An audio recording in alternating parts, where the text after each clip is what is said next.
অধিকারটা সমাজের ভিতরে, সেই অধিকারটা আমরা তাদেরকে ফিরাই দেওয়ার জন্য, ন্যায্য অধিকার ফিরাই দেওয়ার জন্য আমাদের সংগঠন তাদের সাথে তাদের কাজ মিলে আইনিভাবে, অন্যায়ভাবে, আইনিভাবে তাদেরকে সহযোগিতা করে তাদের সাথে তাদের কাজ মিলে তাদের যে এই অধিকার আছে সেই অধিকার প্রতিষ্ঠা করাই আমাদের। এছাড়া আমরা বিগত দিনে আলহামদুলিল্লাহ আমাদের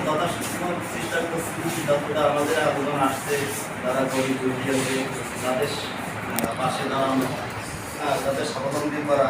এইভাবে আমরা অনেক চেষ্টা করি, যথাসম্ভব আমরা চেষ্টা করি। তো তাছাড়া আমাদের আশপাশে দেখা যায় অনেকে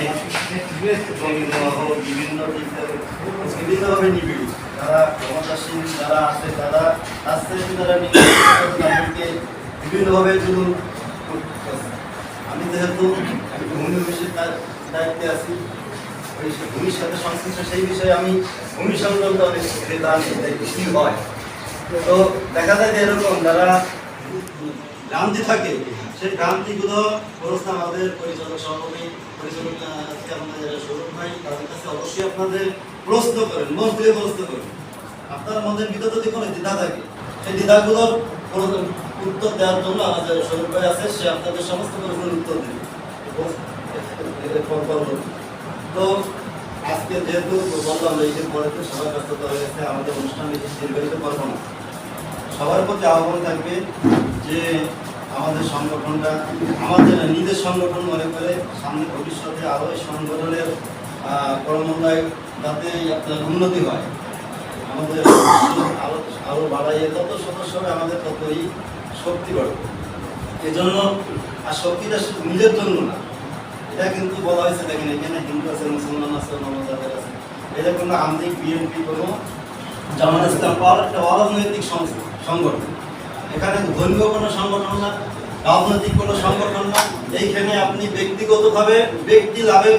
জন্য কোনো কিছু পাবেন না সংগঠন।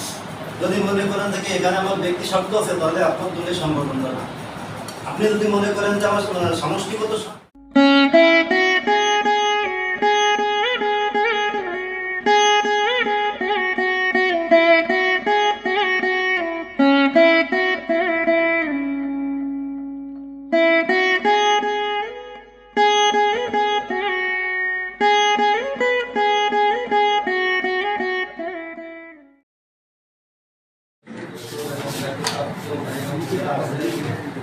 সবাই